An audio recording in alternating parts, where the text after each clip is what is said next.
इमरान साहब, आपको लगता है कि जो ज़ाहिर अभी तो खैर फैसला जब आएगा तो हतमी तौर पे कहा जा सकता है, लेकिन ये एक ऐसी रुकावट है जो दूर होने जा रही है, उसका फ़ायदा ना सिर्फ ये है कि मियाँ साहब को होगा बल्कि जहांगीर खान तरीन साहब भी अहल हो जाएंगे इलेक्शन लड़ने के लिए, और ये दुरुस्त फैसला होगा कि नाअहली ताहयात नहीं होनी चाहिए।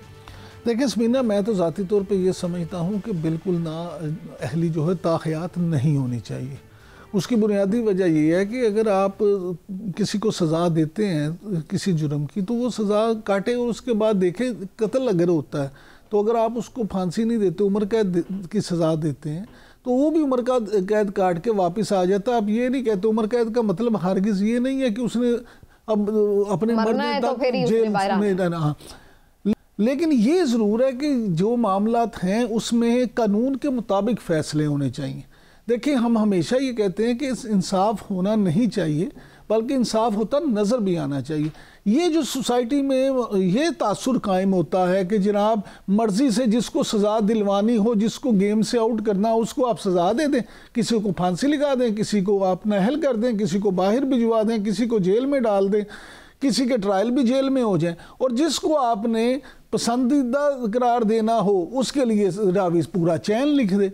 तो ये इस तरह से अगर आप कोई बंदा जुर्म करता भी है तो मैं समझता हूँ कि आप इस तरह के इकदाम करके उनको फैसिलिटेट करते हैं और आप उनके जुर्म में शामिल हो जाते हैं। लोग फिर आप पे एतमाद नहीं करते, लोग उस पर एतमाद नहीं करते। अब सवाल मेरे नज़दीक नाअहली ख़त्म होने से बड़ा ये सवाल है कि जिस जुर्म पे उन्हें नाअहल किया गया था, इसका मतलब है पूरा केस ही गलत था।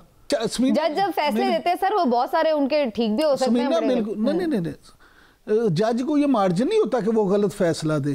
कहते हैं 100 बेगुनाह बंदा जो है ना, 100 गुनाहगार बंदा वो भले ही बच जाए, एक बेगुनाह को सजा नहीं मिलनी चाहिए। नहीं सर, मैं ये बात नहीं कर रही, मैं ये नहीं कह रही कि, लेकिन बात ये कि अगेन उन्होंने तो शवाहिद के ऊपर फैसले करने हैं ना। जब शवाहिद उन्हें दिए गए, उन्होंने फैसला किया, बाद में दूसरी तरफ से अगर केसेस ही ना लड़े जाएं, वो अब क्या उसके ऊपर फैसला दें? तो फिर अब इसके ऊपर तो एक लंबी डिबेट अलग से शुरू हो जाएगी। बिल्कुल डिबेट लंबी है, लेकिन आप ना फिर हमेशा की तरह असूली और पढ़ी लिखी बात कर रही हैं। मैं बड़ी माज़रत के साथ आपको पाकिस्तान की जो ऑन ग्राउंड आप ये कह रहे हैं कि विक्टिमाइजेशन होती है चूंकि हमारे मुल्क में, तो उस तनाजुर में नाअहली ताहयात नहीं होनी चाहिए। मैं ये कहता हूँ, मेरा सिर्फ जो है ना मुअद्दबाना गुजारिश आपसे ये है कि पाकिस्तान में विक्टिमाइजेशन तो होती है, लेकिन यहाँ पे असूलों की बुनियाद पे मेरिट पे फैसले नहीं किए जाते।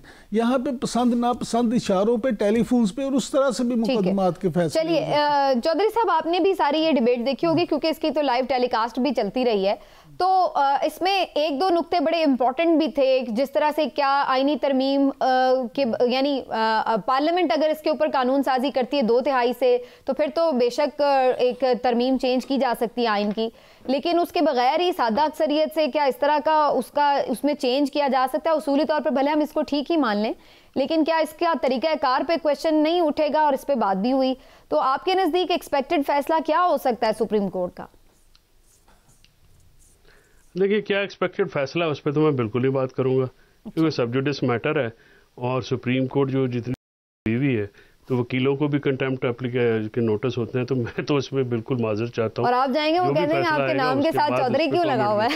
चौधरी नहीं लगना चाहिए, ठीक है। हाँ, वो नहीं, मैं तो खैर चौधरी जो है वो लिखता नहीं हूँ, लेकिन होता है। अच्छा, दूसरी सुप्रीम कोर्ट में ये जो एक बात लाइव टेलीकास्ट में Samina on the lighter note Khan साहब ये हुई है कि ये हमारे साथ रोज होता है। हाँ, जो लोग जो कहते हैं ना कि वकीलों ने तैयारी नहीं की हुई, वो भी तैयारी उन्होंने की, कोई बोलन देगा तो तैयारी का पता लगेगा।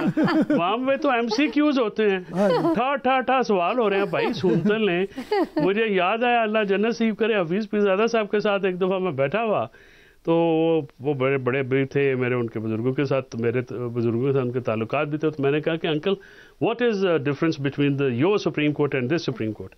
तो उसने कहा, well, supreme court used to be very patient, तो they used to hear the lawyers, nowadays things have changed. तो बात यह है जी कि ये जो है लाइव टेलीकास्ट में, एक तो अल्लाह का ये शुक्र हुआ है कि वकील किस पुलिस रात से गुजरते हैं ये भी लोगों को पता चल गया है कि क्या होता है।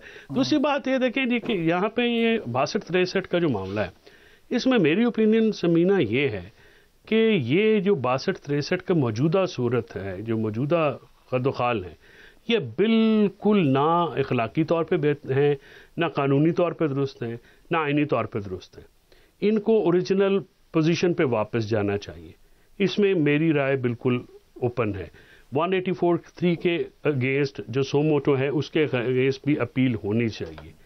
लेकिन जो आपने बात की, बड़ा नुक्ता बड़ा इंपॉर्टेंट उठाया है कि उसका तरीक़ेकार क्या होना चाहिए।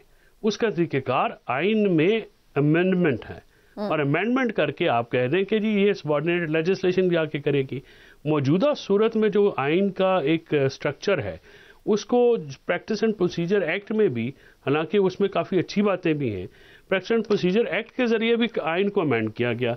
और यही वो बोन ऑफ कंटेंशन थी जो मुख्तलिफ फैसले आए कि उन्होंने ये कहा कि आप आइनी जो एक ढांचा है उसको जो उसको छेड़ने, उसको तब्दील करने का तरीक़ाकार भी आइन में दिया गया 2 तिहाई अक्सरियत के साथ। आप उसको अगर सानवी कानून साजी के ज़रिए चेंज करना शुरू कर देंगे, जो कि हुआ है, बड़ी बदकिस्मती की बात है, और सुप्रीम कोर्ट ने इसमें मोर शब्द भी किया है, मैं उससे बिल्कुल एग्री नहीं करता। अच्छा चाहिए साहब, उससे फिर आइन का है वो बिगड़ जाएगा। चाहिए साहब सिर्फ एक बात बता दें कि ये जो फैसले आजकल महफूज कर लिए जाते हैं, तो क्या गैर महफूज फैसले ठीक नहीं होते जो महफूज कर लिए जाते हैं?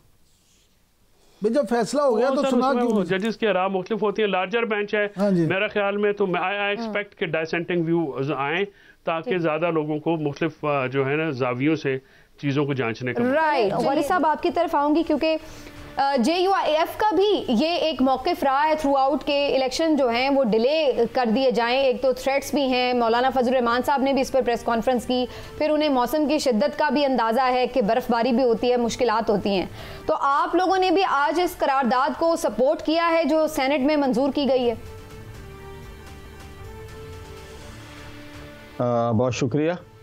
असल में बात यह है कि हमने इस पे ये ज़रूर कहा है कि हमें वहाँ पर जो थ्रेट्स हैं या हमें सिक्योरिटी चाहिए अपने वोटर तक पहुँचने के लिए, हमें वो दी जाए।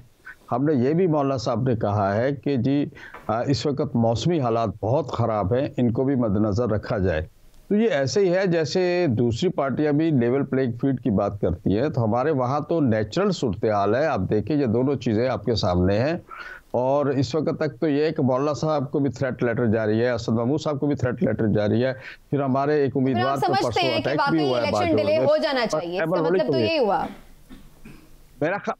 मेरा ख्याल हम ये समझ रहे थे कि इलेक्शन डिले, मौलाना साहब से उसने क्वेश्चन हुआ था, साफी ने किया, तो उन्होंने कहा 10 से 15 दिन अगर ऊपर नीचे हो जाता है तो कम से कम मौसमी हालात से तो हमें बच जाएंगे, क्योंकि इतनी शदीद सर्दी में जो सर्द इलाकों के लोग होते हैं वो गर्म इलाकों में शिफ्ट हो जाते हैं, और जब वो गर्म इलाकों में शिफ्ट होते हैं तो उनको वापस ले जाना, पोलिंग स्टेशन तक पहुँचाना एक बड़ा इशू होता है। तो ये इसलिए उन्होंने कहा था कि 15-20 दिन बढ़ जाए तो कोई फर्क नहीं पड़ता। और शायद याद होगा आपको कि आसिफ अली जरदारी साहब ने भी एक इंटरव्यू के दौरान में यह बात कही थी। अब सूरत हाल ये है कि आज जो कुछ हुआ, JUI को ना पता था, ना कोई एतमाद में लिया गया, ना हमारा कोई सेनेटर अंदर मौजूद था, ना हमारा कोई सेनेटर बिल्डिंग के अंदर मौजूद था, और ये जो कुछ भी हुआ अचानक हुआ है, और हम खुद भी हैरान हैं, जैसे आप हैरान हैं हम भी हैरान हैं कि ये क्या हुआ है। और इस हद तक हम नहीं हैं कि ये इंतखाबात को मुलतवी किया जाए 2 या 4 महीने के लिए। हमारा ख्याल ये है कि अगर 10-15 दिन मौसमी हालात की वजह से अगर ऊपर नीचे किए जा सकते हैं तो उसमें फ़ायदा होगा। चलो जो दूसरे मामलात हैं वो तो हम फेस कर ही रहे हैं, आज से नहीं कर रहे, बड़ा पुराना फेस कर रहे हैं।